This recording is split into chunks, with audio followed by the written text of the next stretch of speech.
नमस्कार भक्तों, स्वागत है आप सभी का हमारे YouTube चैनल में। आज के वीडियो में हम कार्तिक मास की कथा का 20वां अध्याय सुनेंगे, तो अध्याय को अंत तक पूरा सुनिएगा। चलिए शुरू करते हैं। अब राजा पृथु ने पूछा, हे देवर्षि नारद, इसके बाद युद्ध में क्या हुआ तथा वह दैत्य जलंधर किस प्रकार मारा गया? कृपा मुझे वह कथा सुनाइए। नारद जी बोले, जब गिरिजा वहां से अदृश्य हो गई और गंधर्वी माया भी विलीन हो गई, तब भगवान वृषभ ध्वज चेतने हो गए।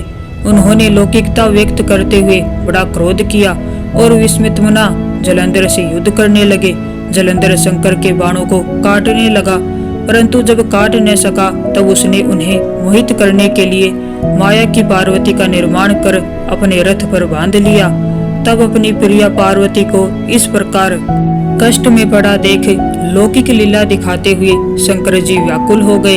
शंकर जी ने भयंकर रौद्र रूप धारण कर लिया। अब उनके रौद्र रूप को देख कोई भी दैत्य उनके सामने खड़ा होने में समर्थ न हो सका और सब भागने छिपने लगे, यहाँ तक कि शुंभ निशुंभ भी समर्थ न हो सके। शिव जी ने उन शुंभ निशुंभ को शाप देकर बड़ा धिक्कारा और कहा, तुम दोनों ने मेरा बड़ा अपराध किया है। तुम युद्ध से भागते हो, भागते को मारना पाप है, इसलिए मैं तुम्हें अब नहीं मारूंगा, परंतु गौरी तुमको अवश्य मारेंगी। शिव जी के ऐसा कहने पर सागर पुत्र जलंधर क्रोध से अग्नि के समान प्रज्वलित हो उठा। उसने शिव जी पर घोर बाण बरसाकर धरती पर अंधकार कर दिया। तब उस दैत्य की ऐसी चेष्टा देखकर शंकर जी बड़े क्रोधित हुए तथा उन्होंने अपने चरणांगुष्ठ से बनाए हुए सुदर्शन चक्र को चलाकर उसका सिर काट लिया।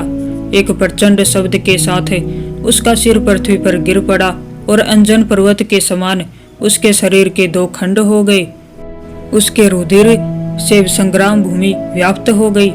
शिव्याज्ञा से उस रक्त और मांस महारौरव में जाकर रक्त का कुंड हो गया तथा उसके शरीर का तेज निकलकर शंकर जी में वैसे ही प्रवेश कर गया जैसे वृंदा का तेज गौरी के शरीर में प्रविष्ट हुआ था। जलंधर को मरा देख देवता और सब गंधर्व प्रसन्न हो गए। तो ये था कार्तिक मास की कथा का 20वां अध्याय। सारे अध्याय सुनने के लिए हमारे चैनल से जुड़े रहिए। आप सभी को राधे राधे।